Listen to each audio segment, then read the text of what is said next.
We're back. It's the Horns Up Talking Texas podcast. Gents, how we doing? Great. This is the moment you've been waiting for. Ever since that this name was dropped in the rankings, since he was a junior in high school. Yeah. I'm sure he was in the rankings before that, but since he came on our radar, yeah, Anthony Hill, I have been adamant that the Texas Longhorns need to go out and get this kid from Denton. And he committed to Texas A&M at first, and we were not fans of that. But the dream lived on because decommitments happen. You know what? He decommitted. And then he committed to the Texas Longhorns, baby. Anthony Hill, sucks balls. the number one linebacker in the country, will be a Texas Longhorn next season. I can't believe that. They lost a lot of commits. They lost a lot of, but our dude, here's the thing. Yes, our program is growing. Yes, like Manning's there, Baxter's there, and the offensive pieces, Sark's there, and he's trying to get size. Like, arguably the best part about our team this year, outside of Bijan Robinson, was the defense. If you look at this defense, you're like, okay, this is one of the best defenses in the Big 12. We're going to the SEC soon. They're going to continue to recruit as such, right? You're Anthony Hill. You're like, all right, let me go be the best edge player, best linebacker on this team. Let me get double-digit sacks for the Texas Longhorns. Can you imagine that? A guy with double-digit sacks? I mean, Osai was like, to me, like of all the defensive players since I've been there, was like the guy. The last dominant. I mean, he's looked great for the Bengals since he's been back. Right. He's like the last real dominant guy. I mean, Overshawn was great. There's been a couple guys that have had some nice bright spots. Sorrell, I think, could be a guy that plays for sure on Sundays. But I think this Anthony Hill kid, we're talking about a Harold Perkins type impact that we could be looking for. Devin White. Yeah. Isaiah Simmons, that type of guy. Yeah, I mean, if he's as athletic as Isaiah Simmons and as much of that guy is a Swiss Army knife. I would love for a guy that can just get to the quarterback. I mean, Devin White would be the dream because he's a bit of a combo of both. Right. Can blitz and cover. I mean, that would. Well, that's why I think that's what Perkins is. That's what these guys. That's what these guys are. Exactly. They're that elite athlete. The traits, they have everything. Right. Parsons. They're guys that can make the switch over to being maybe a hybrid, safety that rolls down into the nickel and then can roll over and be a linebacker, right? And be a rover. I think that's why Anthony Hill's rated so high, is because his athleticism is out the roof. And of course the intangibles too. Off the field, he's a tremendous young man. We've heard from Alex De La Torre, one of the former Texas Longhorn fullbacks, one of my teammates. He coached him in high school, and he has nothing but great things to say about Anthony and the family. And you love to hear that, right? A kid who's really committed to his team, who loves football. Too. Loves football, just like a diehard football fan. Yeah, it's huge for our program. I mean, I'm really curious to see Dylan Raiola, who was the top quarterback commit to Ohio State 2024, decommitted. Yep. I mean, he has an offer from us. I mean, I know Arch Manning is the clear-cut guy in the way as it stands right now. You never know how these guys will pan out, but as we're assuming, Arch Manning's going to be the dude there. So I'm curious, though, does our program, you only need 1 year in college to really get it done. This is such an important, because his recruitment can be open for into the season, this kid. There's also, invaluable what guys like Arch or other five-star recruits are able to do.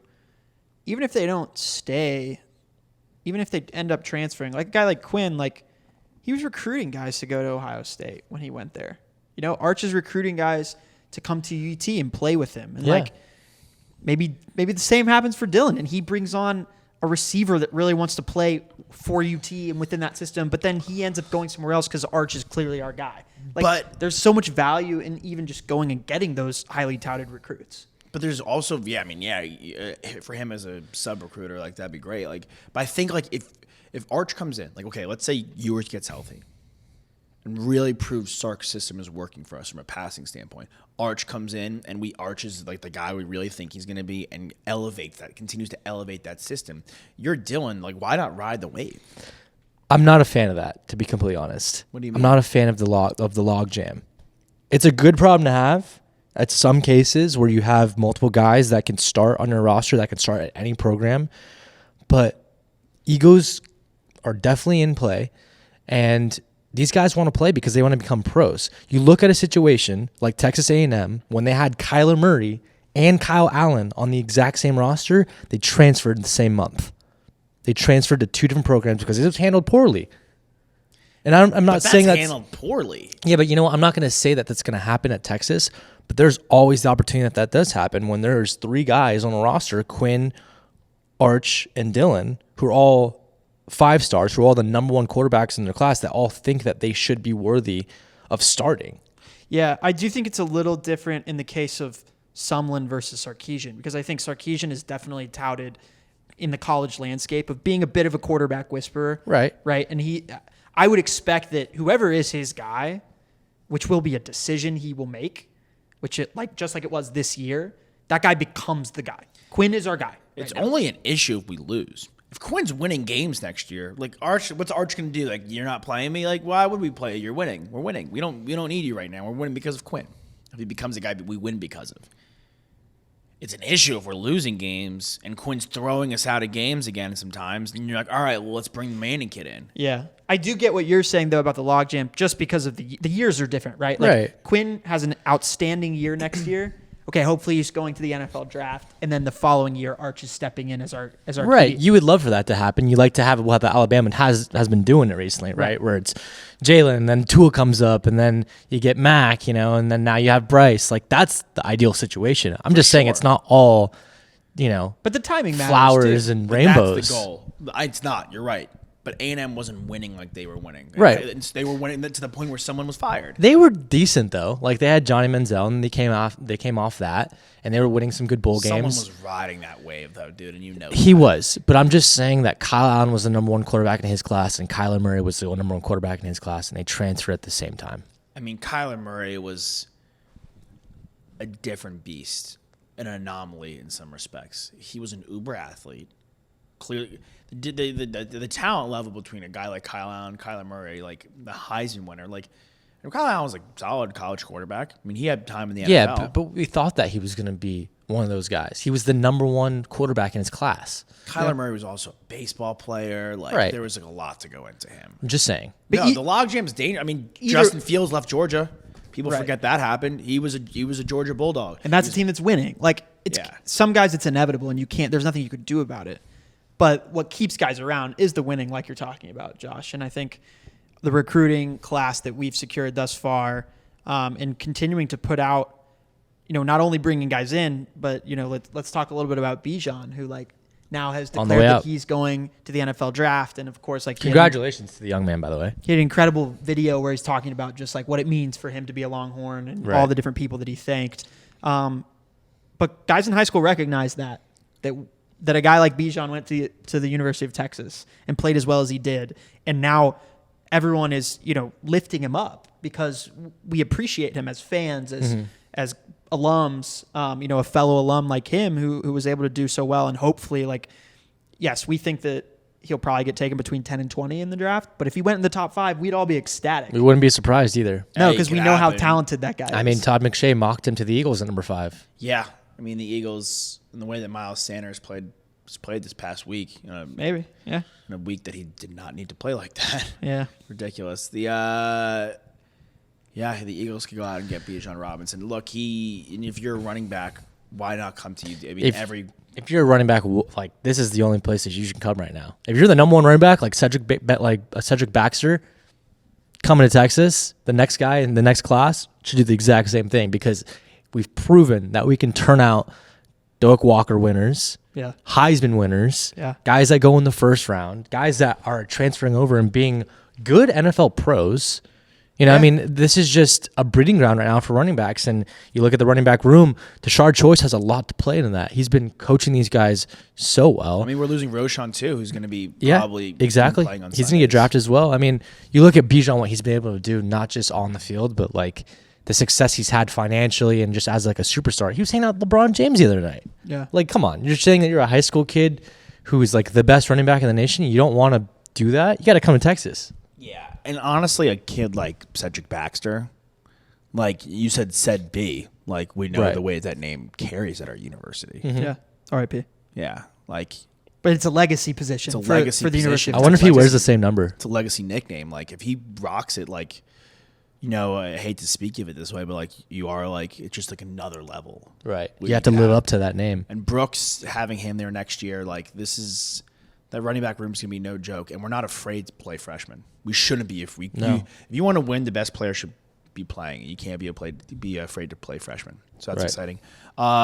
Other sports, shout out to our women's volleyball team. National champs. Asia O'Neal, daughter of Jermaine O'Neal. Nice. Fun fact. Love it. But that's like Dominance. We're dominant in that sport. we're dominant in a lot, dude. Swimming, baseball, we're always in the mix. Like we have great golfers that come through. Like that's the beauty of, and that was one of the better parts of talking to Doug Conte, like his attention to the other sports. Right. It's not just a football program. It's not an NFL team. You know what I'm saying? There's other things that make our athletic department great. We got to be the most well-rounded university in the nation. Yeah. Our female athletics are phenomenal. Women's basketball, women's softball, always in the mix. We already know that we drive a lot of revenue from our football team and our basketball team, but you're mentioning all these other sports as well, and they're getting national recognition, winning, and of course our academics. I mean, in terms of a well-rounded university, what more can you ask for? No, absolutely. And like there's a lot of like cloud in around a our- can't beat location. No way. That's die on that hill. A lot of cloud around our basketball team. It's really good to get a bright spot from a fellow organization with the university and the women's volleyball team, Right. winning the championship. And by all means, with the cloud that the basketball team does have, they're definitely handling it pretty well. The guys are good. Like we have a Marcus Carr, another good game against Stanford. Serge Jabari Rice, another good game against Big Stanford. 12 player league. Stanford a game against Stanford that was not at the Moody Center. No. So, we suffered that loss earlier against Illinois on the road, Overtime. OT, but it was in MSG. And I know, like, obviously you're playing in Dallas. Like, it's a little different, right? It's not the same as playing in New York. There were certainly a ton of UT fans there. But Stanford has a guy that went to my high school from Dallas. I guarantee that Harrison Ingram, he had a big crowd of people. He's still that were there? Yeah. He was still top. there. He was a top recruit. Yeah, and it was a good win against always a smart team. I mean, Stanford can always shoot, a well-coached team. Obviously, Definitely not the best Harrison to come out of your high school, though. No, my brother's name is Harrison, so he certainly was. Yeah. Also- Although I do think that Harrison Ingram would probably beat my brother in one-on-one. Such Maybe. a St. Mark's thing to do. Like you're a top 25 recruit. You can go anywhere you want. You go to to Stanford. Yeah. Well, they were trying to establish some sort of program. Zaire Williams, who we watched in high school, who played at Sierra It Canyon, was perplexing that he did that. that he went, and played at Stanford. But I think it kind of paved the way. Sometimes that can help. They're not a bad basketball program. They've had good teams. Yeah. Yep. They're Robin and Brooke Lopez. another went there. well-rounded Yeah. university. Their volleyball team's always great. Their women's Yeah. basketball. And Their they've baseball is Baseball good. team's always good. Yeah, Yeah. I mean, yeah, Football has been good. Yeah. they've struggled recently, Struggled recently, but but they've realistically like Stanford football, like Andrew Luck, Christian McCaffrey, like Richard Sherman, Toby Gerhardt, they've sent out some of the better players we've seen. Price Love. Yeah, Ty Montgomery, who also went to my high school. He was an excellent college player. actually, He was an excellent college He player. went to Stanford? yeah. I wonder how much that played into it. Yeah. I'm sure Harrison at least talked to Ty about it. Had to have, right? That's very interesting. We're heading into Big 12 play for basketball, and Nick, we said before the show and Toss before the show, like we don't want to necessarily get into beard situations because we don't know anything new. But for Big 12 basketball, for what we have on the court, what's available to us right now, Kansas is great. They're really good. They're really good. Tech apparently has their own set of issues with the head coach. Have you guys heard about that? No? There's some sleeping around with some family members. And there's some weird things going around in Texas Tech. I don't know if it's true or not. I don't know what's going on. Not a lot to do in Lubbock. Yeah, exactly. Like some, rumors swirling around. But, OU, Baylor's legit. Yeah. We're going to see a gauntlet as always. And even the teams that may not be Kansas or Baylor, like Oklahoma, K-State, Oklahoma State. State, Yep. like West Virginia. they're always tough. I don't think that's a games. bad team in our conference. No. TCU, like they're all good. Like everyone's super They strong. made the tournament last year. Yeah. And like all these And they're teams, always, obviously, we could say be this ranked time at and time points. again, like they're gunning for the Longhorns. They've got us circled in red on their calendar. So our guys they got to be ready to play. Yeah. And I think they are. Yeah.